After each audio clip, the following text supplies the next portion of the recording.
If you see a painting, you think of a painter. If you see a building, you think of a builder. If you see this creation, do you think of a creator? If there is a creation, there has to be a creator.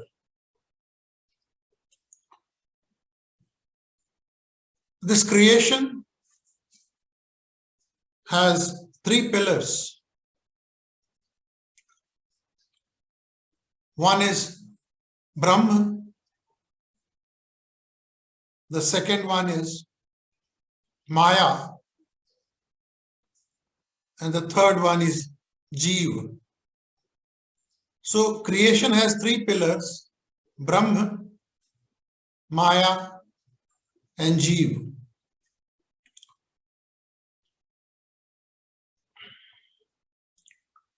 Brahm is unlimited, immeasurable, infinite, something beyond our comprehension. Brahma is the soul of this world. As we have a soul, this world has a soul, and that soul is Brahma.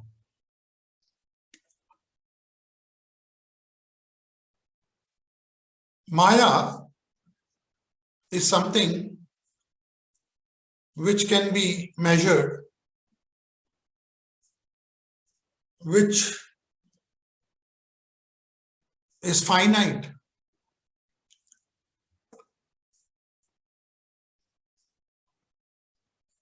And Jeev is a combination of Brahma and Maya. I am a Jeev.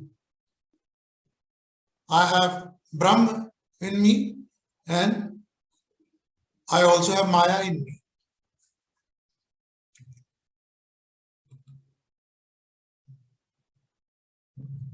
Maya literally means, Ma means no,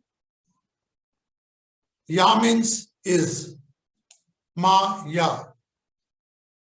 So what is not there is Maya. So all this is Maya. When you say, that means all this is not there. You must have heard the statement, this world is a Maya. This world is a Leela. There is a curtain in front of our eyes, which is Maya. We have heard these statements. Leela means play. So this world is a playground of God. He's making us play.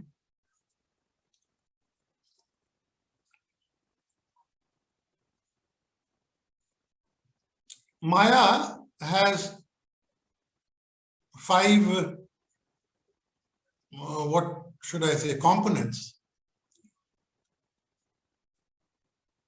First of all, Maya is illusion.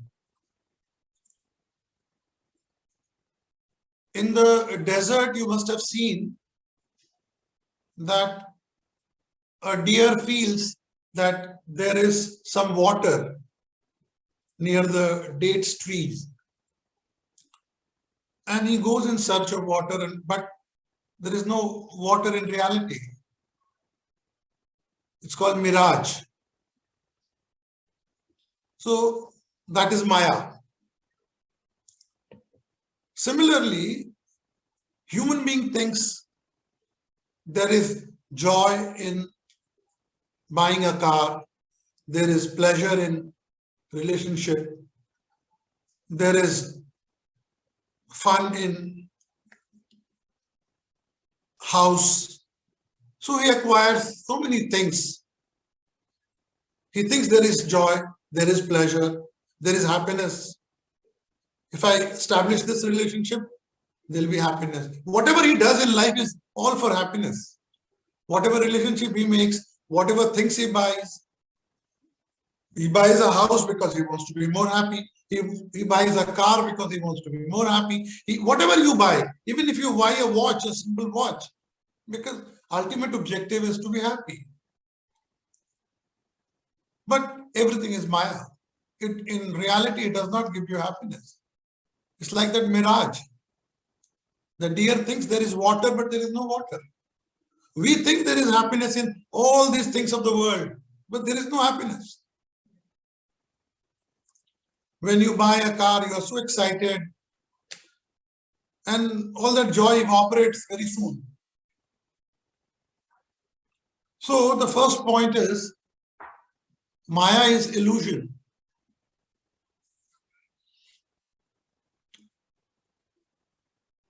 Brahma alone is real. Rest all is illusion. Rest all is Maya. Only Brahm is the reality. Only Brahm is the reality. Shankaracharya said, Brahma Satyam Jagat Mithya. Only Brahm is the truth, the ultimate truth, the reality. And the world, Jagat Mithya, is false. The world is illusion. Now, when I say world is false, that does not mean world does not exist. It is not in that sense. The world does exist. Only thing, you feel there is joy in the world, you feel there is happiness in this world, you feel it will give you a lot of pleasure. That is not the reality. So when we say Maya, it is, the sense is that.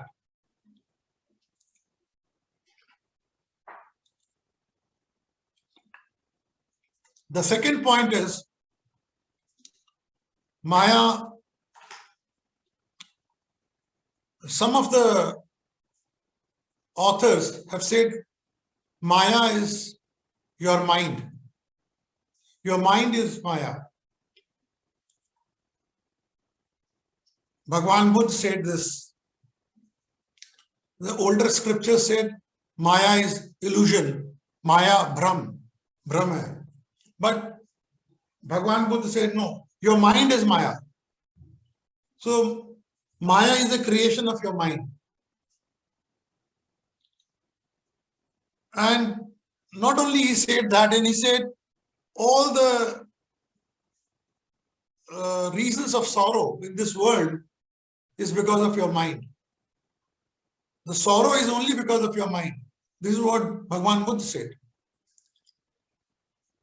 So he made two powerful statements. One is, your mind is Maya, and the cause of your sorrow in life is your mind.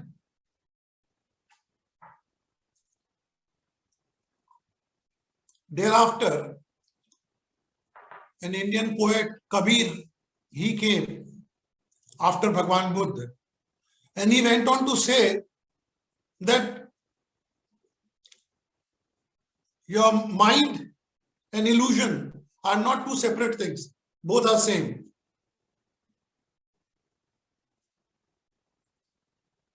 He went on to say that your mind and illusion, both are one and the same things.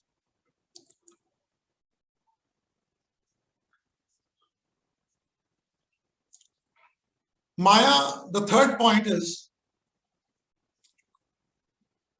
I am the body, mind, you associate yourself with your mind, you associate yourself with the body, you associate yourself with the thoughts, with your ideas. This is my idea, this is my thought, this is my body, my health, my mind. Now, that is also Maya. So, the definition of ego is also that when you associate with yourself, that I-ness.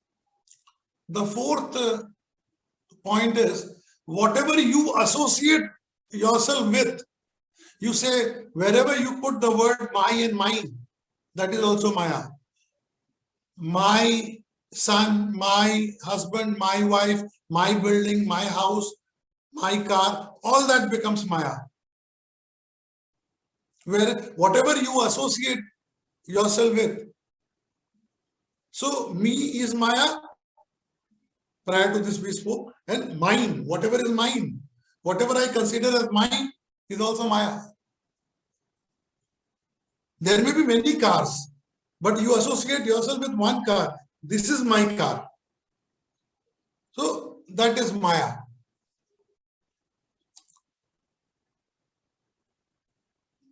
More Maya you have, more problems it causes in life, and your final exit becomes more painful.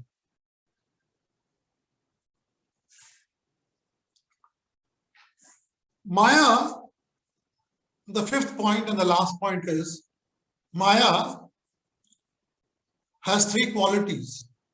We know that Triguna in Bhagavad Gita, Krishna has said, so Maya is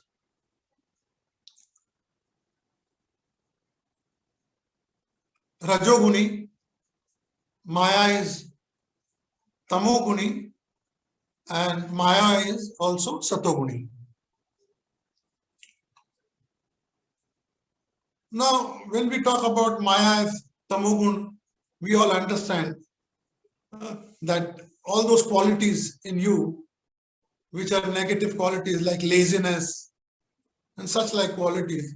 So that is also Maya. And when you have qualities where you want to achieve something in life, you want to do a business, or you want to make some more money, whatever. So that is Rajoguni Maya. And when you want to be creative, when you want to create something, want to create a new painting, new music, whatever creative things you want to do, that is Satoguni Maya. But after all, it is a Maya.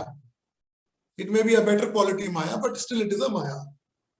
And there is an aspect which is called Maya Teeth. Maya Teeth means going beyond Maya. Going beyond Maya. So you are not in Tamoguni, you are not in Rajoguni or in Satoguni. You are beyond all the three qualities.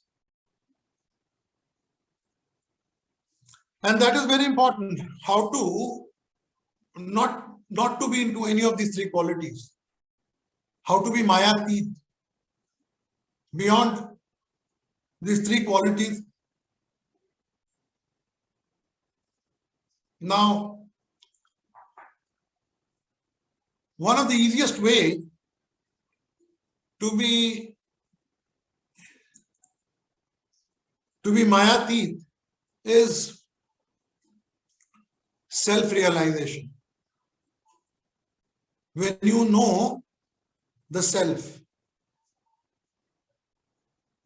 Because God realization is the next step. First step is self-realization. When you know the self, then only journey for God will start. When you want to go to a particular place, so you must know your existing location also. So if you don't know the existing location, it's very difficult to reach to place where you want to go. So self-realization. So you must know the self. So that is one of the ways where you can be in the state of Maya Teeth.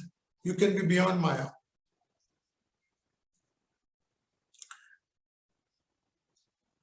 You can be, Bhagwan Buddha mentioned about a quality called Tathata.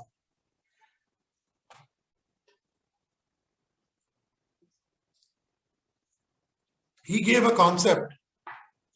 In Mahayana Buddhism, this concept is there, Tathata, wherein you know the truth about yourself.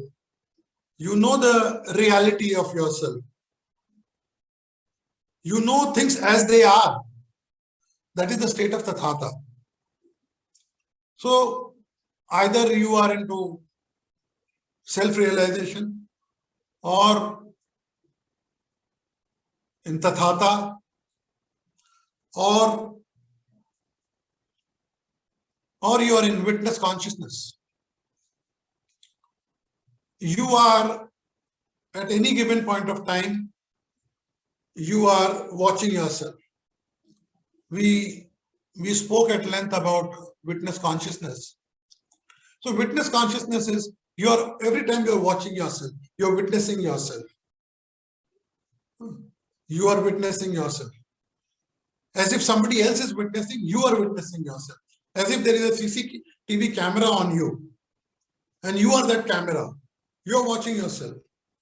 So when you're in that state, then you are aware of the truth, of the reality. Some of the philosophers have said that Maya is like a curtain in front of the eyes. It's like a curtain in front of the eyes. So you have to remove that curtain.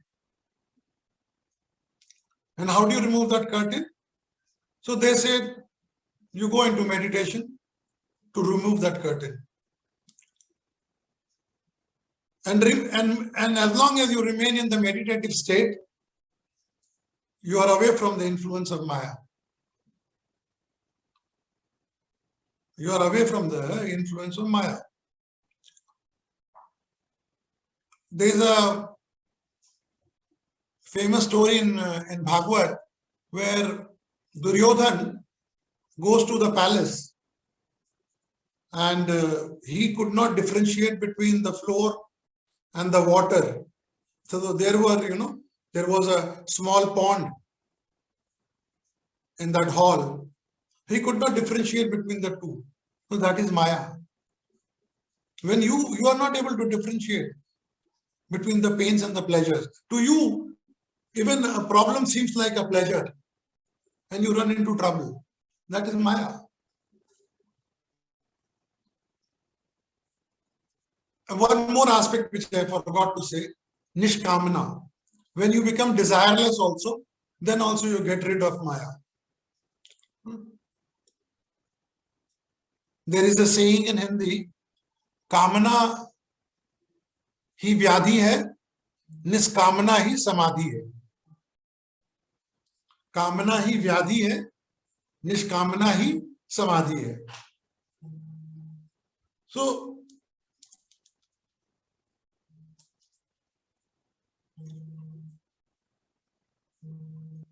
once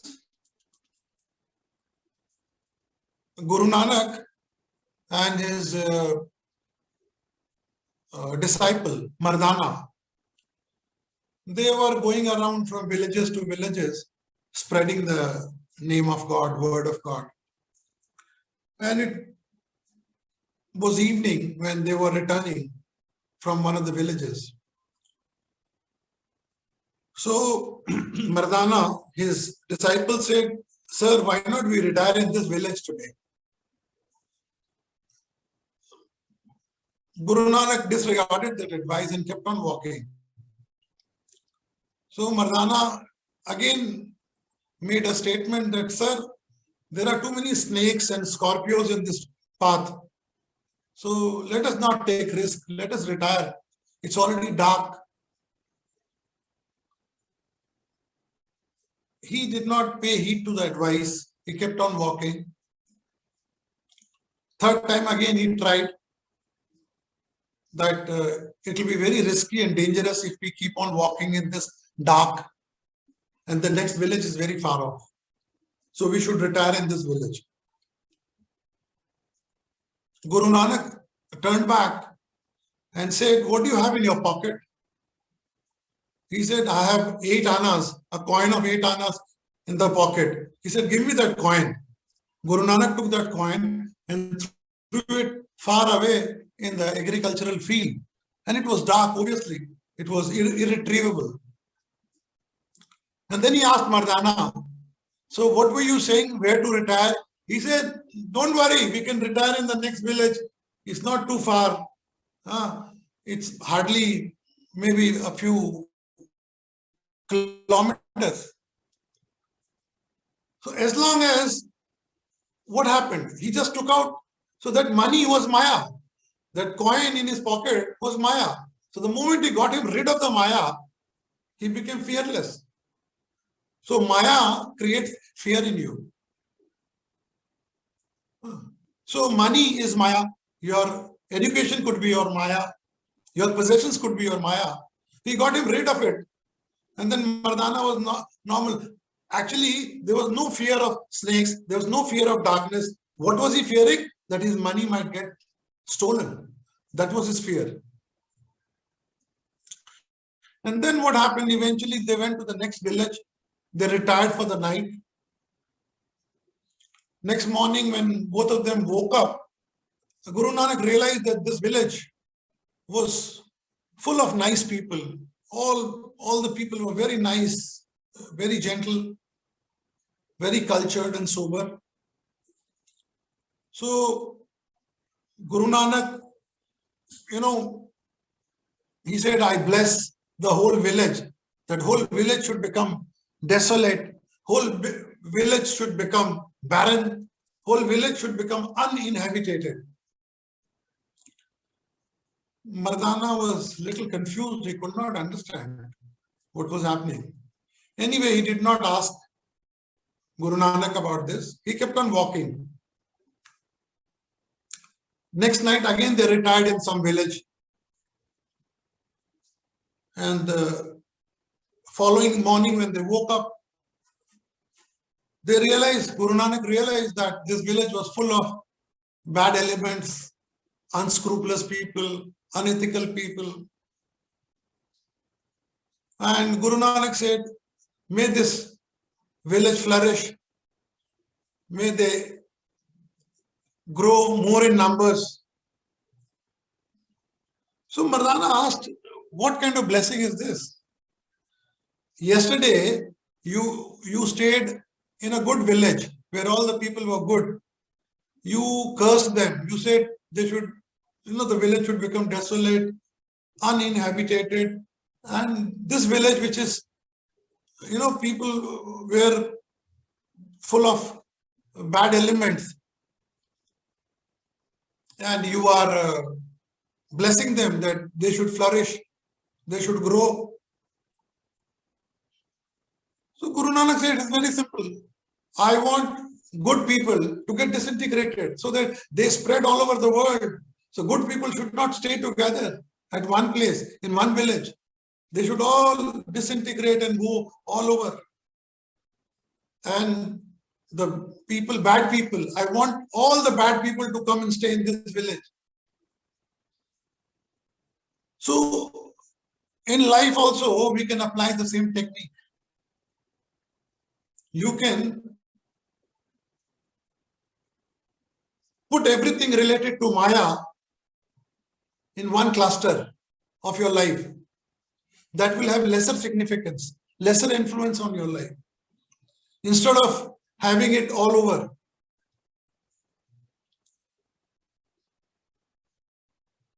Now the question is, how do we get rid of Maya? We just spoke about it. The final answer to how do we get rid of Maya is, one is nishkamana, desirelessness. As I told you, and you all should remember this, kamana hi vyadhi hai, nishkamana hi samadhi hai. So if you have desires, that is the root cause of all the problems. And if you are desireless, that is equivalent to samadhi. Another aspect is Atmagyan. So these are the solutions to get rid of Maya. Atmagyan. When you know the self, when you know about yourself. And third is Brahmagyan. So when you have these three in your life, any of the three in life, then you are rid of Maya. Then Maya does not have an influence on you. Once you have nishkamana, you don't desire anything in life. Maya will not affect you. Maya will not be able to affect you.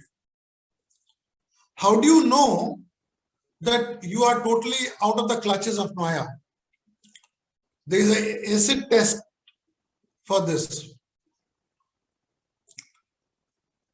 If death approaches you and you are about to leave this world, and at that time, you have no problems in leaving this world. You are willing to go. You are willing to leave this world, knowing that this world is a Maya. Knowing that soul is immortal. You are going to take birth in your next future life. And you are willing to leave this body in this life. If you are happy and agreeable to leave this body in this life, then yes, Maya has no influence. But then, if you feel that no, I have a lot of pending work, I have a lot to achieve, I have to finish this work, I have to finish that work, that means you are still under the influence of Maya. So keep this acid test in mind, because death may come any day, any time. And if you are ready for it, that means you are out of the clutches of Maya. If you are not ready for it, if you feel, no, I have a lot more to do, lot more to achieve, that means you are still under the influence of Maya. And as I have told you, Maya does not mean that this world is unreal. The world is there. Even if it is unreal, it is there. At least it is there. So Maya does not mean Jagat Mithya, does not mean that world is not existing. World does exist. But whatever you see in this world is not the truth. Whatever you expect in this world will not happen, will not be fulfilled. If you seek happiness from this world, that wouldn't happen, because it is Maya. Like you go to see a movie. For those 3 hours, what happens is you get associated with the movie. When the actor is smiling, you are smiling. If he is laughing, you are laughing. He is enjoying, you are enjoying. He is getting punched by the villain, you feel sorry. Similarly, this world is Leela. Not only that cinema, the whole world is Leela. You are part of it. Everything is going on. Whether you stay in this world or whether you don't stay in this world, everything will go on. And this world exists only in your imagination. As much as you know about this world, as much as you have read about this world, as much as you have seen the various aspects in this world. So this world exists only in your imagination, only in your mind. There may be a bigger world which you are not aware of. So your definition of world is whatever you know is the world.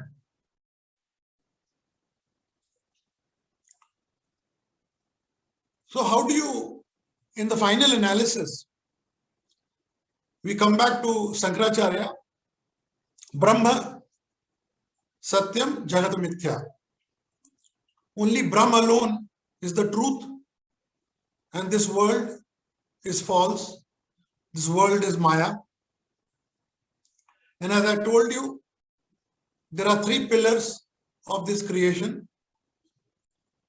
One is Brahma, one is Maya, and one is Jeev.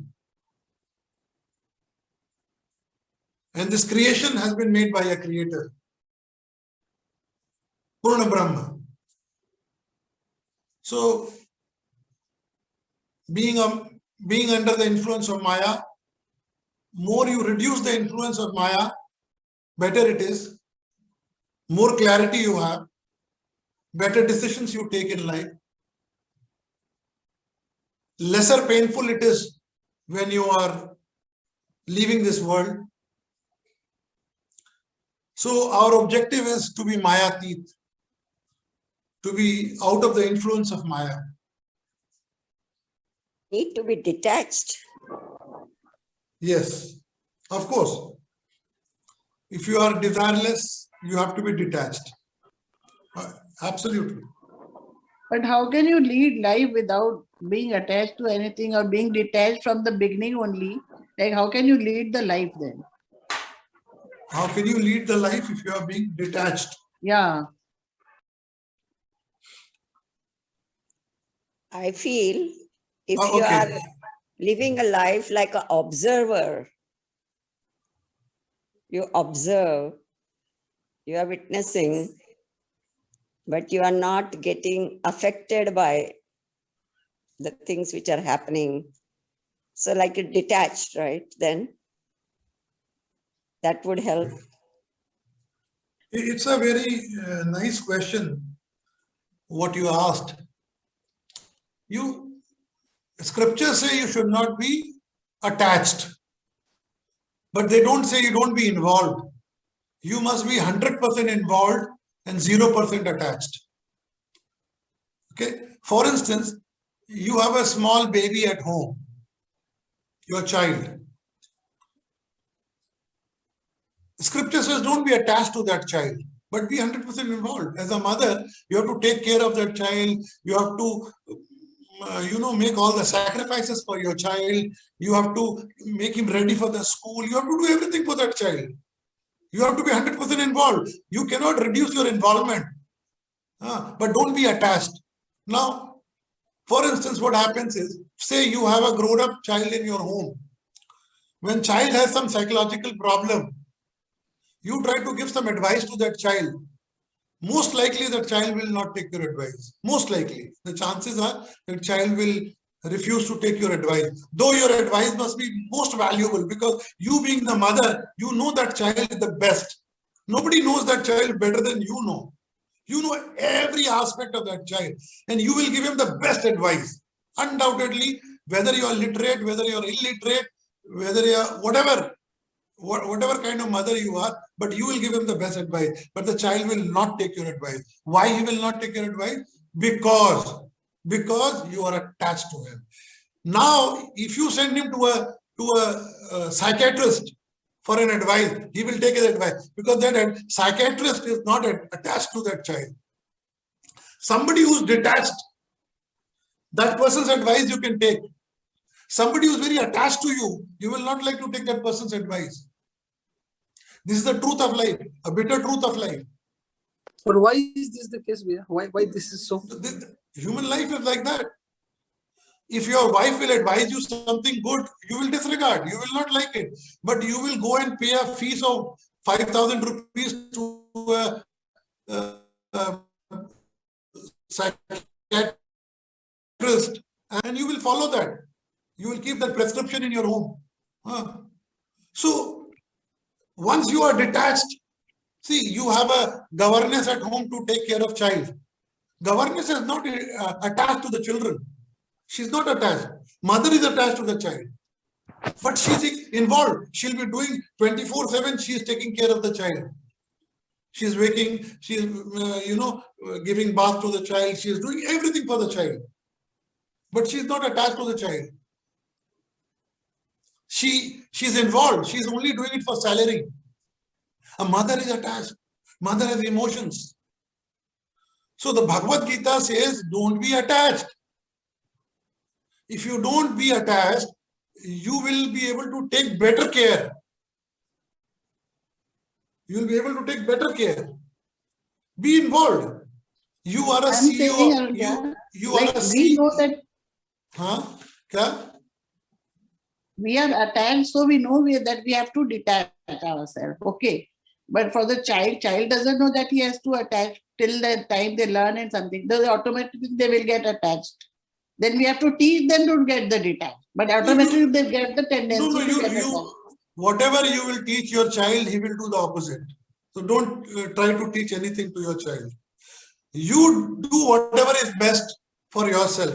Let him see, observe, and learn. Whatever he has to learn, he will learn from you. So preaching could be the other way. If you preach him, it may not work. So just you be detached. That's it. You be detached, but be involved. Detached does not mean that you are irresponsible. Detachment does not mean you're irresponsible. I'm detached. I will not cook for my husband. I'm detached. No, that is not the meaning of detachment. You have to do your karmas. So detachment is a quality of mind. And detachment is a mental quality. Detachment is not a physical quality. Try to understand this. This is very, very important. Detachment is mental, not physical. Detachment does not mean you open all your locker, take out all the money and jewelry and throw it in the Ganges. Detachment does not mean that. Mentally, you disown everything. You are using that money, you are using that jewelry, you are using that house, you are using that car, everything you are using. You are enjoying everything, but you are mentally detached. Till today, it belonged to Nisha Shroff. Now onward, it belongs to Krishna. Everything belongs to Krishna and you are using it. Yesterday also you are using the car. Today also you are using the car. There is no difference. Yesterday also you are using the jewelry. Today also you are using the jewelry. Yesterday it belonged to you. You were attached. Today it belongs to Krishna and you are using it. That's it. That's all. And you are detached. Detachment does not mean you throw away your jewelry. Detachment does not mean you throw away your money. Detachment does not mean you tell your people at home, get lost, I'm detached now. I don't need anybody. That does not mean that. It's a mental call. Mentally, you remove your attachment with that. Physically, you are at the same place. To the world outside, it will not make a difference. They will not understand that you are detached. But it is so difficult to show your love and affection without being attached. No, on the contrary, you will be more objective when you are detached. You will take better decisions about all those relations. All those relations, you will take a better decision. It is a sacrifice. Sacrifice. If you sacrifice in the relationship, they will understand. They will understand everything about you. A mother gets up early in the morning. She prepares the breakfast for the child. She gives him bath. She does the homework and all that. I mean, everybody in the family can see it and they understand the kind of sacrifice you are doing. You don't have to tell everyone, see, I love them so much. You don't have to say that. It is your sacrifice which speaks everything for you. So, if you are detached and if you have sacrifice, I mean, if once you are detached and you have involvement, so 100% involvement, 0% attachment. That's the mantra. If you follow that, you will be success. You will have less sorrow in life. You will have zero expectation in life. See, problem is with attachment. When you are attached to somebody, what happens is, when I grow old, he will take care of me. Now all these ideas will start coming in your mind. My child will take care of me, or so-and-so will take care of me, and on all that. Now, wherever you will have expectation, there will be sorrow. So you should not have expectation. No expectation. The moment you have expectation, there will be problems. I'm going to the party today, we will get excellent food. You have built up an expectation. Maybe the guest did not offer you food at all. You had to pick up the plate on your own. And it's your ego which gets hurt. Oh, he asked person left of me to have food. He asked right of me to have food. He did not ask me. No. Self-created ego, and you will have problem. So expectations.